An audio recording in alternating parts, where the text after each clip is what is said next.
Terima kasih bagi Anda yang telah bergabung dengan Berita Bali hari ini. Bagi Anda yang baru bergabung, berikut 3 berita utama yang kami sajikan untuk Anda.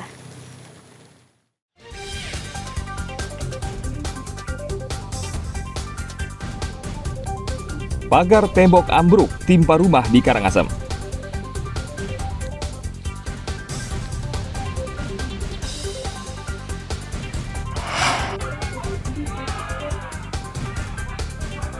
Seorang pria obesitas meninggal dunia di rumah sakit Gianyar.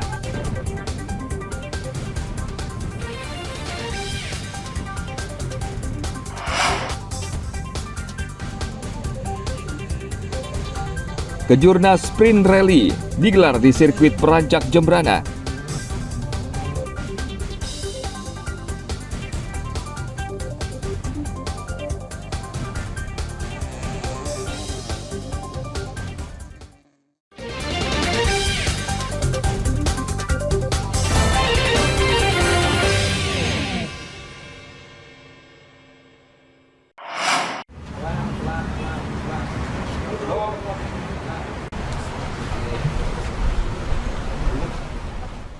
Sembilan orang ini ditangkap Satreskrim Narkoba Polresta Denpasar selama sebulan terakhir di Denpasar.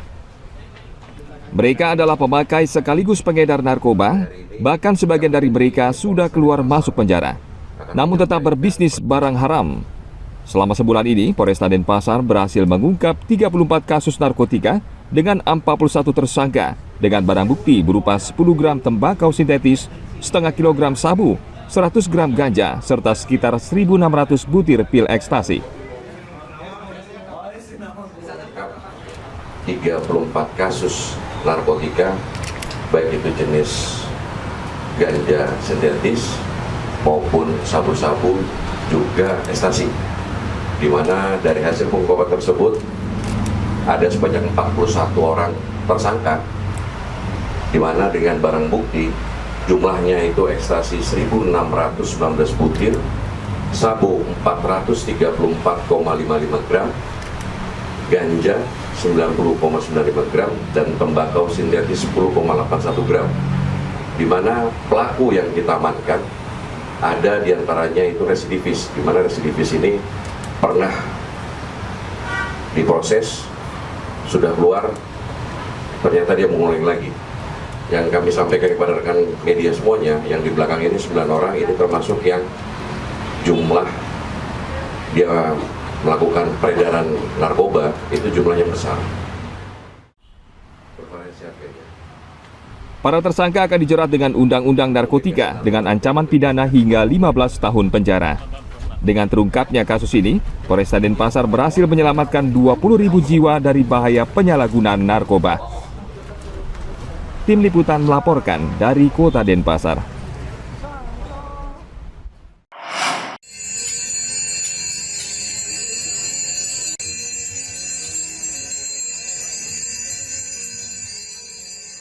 Pemuka agama dan suligi memimpin upacara sembahyang di Pura Dalam Belanjong, Sanur, Denpasar. Di pura ini terdapat prasasti tua di Bali yang berumur 1110 tahun yang menjadi saksi sejarah tentang Bali, dan pada tanggal 4 Februari lalu, masyarakat dan pemuka agama memperingati berdirinya prasasti Belanjong untuk mengingat kejayaan Bali pada masa lalu. Selain upacara adat, peringatan prasasti Belanjong juga semarak dengan pagelaran seni dan diskusi yang diselenggarakan komunitas Sigarda, Sinau Cagar Budaya, dan bersama para bala Legu Gondong. Hal yang harus kita lestarikan dan kita turunkan kepada semua generasi bahwa leluhur kita yang dulu 1110 tahun yang lalu mempunyai aksara yang sangat khas, dan aksara itu hampir punah. Nah, niki yang kita mau coba lestarikan, siapa tahu dari peminat-peminat bisa membaca secara otodidak. Jadi hal yang lain adalah kita harus sadar terhadap cagar budaya yang kita miliki. Kalau tidak kita, siapa yang mewariskan dan siapa yang akan melestarikan cagar budaya ini? Seperti diketahui, prasasti Belanjong adalah prasasti yang memuat sejarah tertulis tertua tentang Pulau Bali. Prasasti berbentuk pilar batu setinggi sekitar 170 cm dan biasa disebut dengan istilah Jaya Stambe atau Jaya Cihna. yang artinya Tugu Kemenangan. Menurut perhitungan arkeolog Louis Charles Damais, prasasti ini berdiri pada hari ke-7 tahun Saka 835 atau tanggal 4 Februari. Namun sulit untuk memahami pesan dari tulisan di prasasti karena sudah rusak dan sulit terbaca. Prasasti Blanjong merupakan salah satu prasasti yang sangat unik, baik itu dari berbagai sisi, baik itu dari bentuk, yang merupakan itulah Jaya Stamba, itu Tugu Kemenangan, dan juga dari segi keberaksaraan. Ini satu-satunya prasasti dengan menggunakan dua bahasa dan dua aksara, yaitu bahasa Bali kuno, tapi aksaranya itu aksara Pranagari.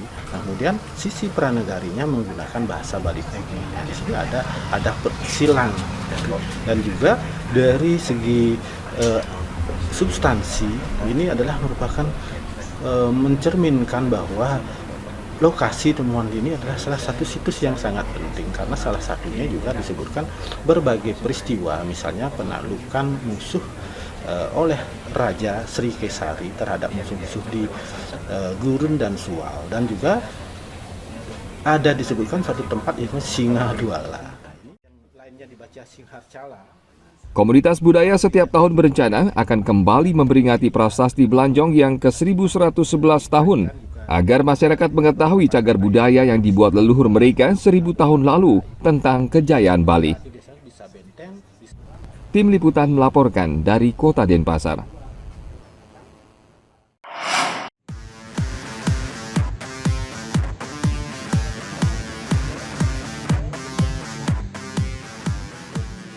Kabupaten Jembrana menggelar kejuaraan nasional Sprint Rally pada hari Rabu 31 Januari 2024. Kejuaraan yang sudah berlangsung hingga tanggal 4 Februari di sirkuit Perancak yang sudah beroperasi sejak tahun 1987. Kejuaraan bergengsi ini diikuti hampir seluruh pereli terbaik, baik dari tim maupun privater atau individu. Ajang Special Stage digelar pada hari Sabtu dan Minggu, di mana peserta melintasi lintasan gravel sepanjang 4,7 km yang masing-masing 2 special stage, sehingga pereli harus melahap total 4 special stage. Wakil Bupati Jembrana Patriana Krishna berharap kejuaraan Sprint Rally akan mendukung perekonomian Kabupaten Jembrana. Event-event semacam ini itu bisa menggerakkan ekonomi, terutama di hotel, makan, minum istilahnya. Jadi kegiatan-kegiatan UMKM itu jauh lebih hidup ketika ada event-event. Jadi ini salah satunya.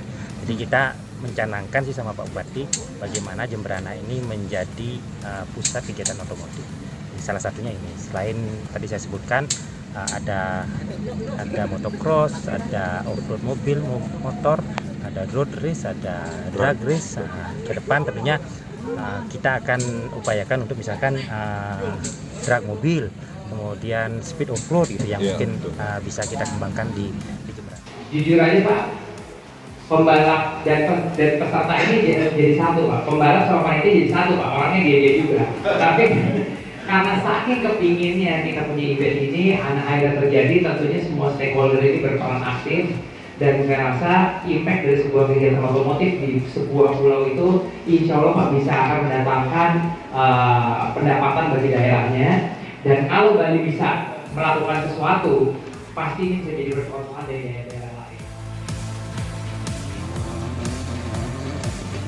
Kejurnas Sprint Rally ini juga menjadi ajang yang dirindukan penggiat otomotif karena kegiatan ini sempat vakum selama 17 tahun. Pereli terbaik yang hadir antara lain Toyota Gazoo Racing Indonesia, John Lynn Racing Team, DMO Garage, dan sejumlah pereli terbaik lainnya. Tim Liputan melaporkan dari Kabupaten Jembrana. Informasi tadi sekaligus mengakhiri jumpa kita pada hari ini. Atas nama rekan-rekan yang bertugas, saya Nandita Putri mengucapkan matur suksema dan sampai jumpa.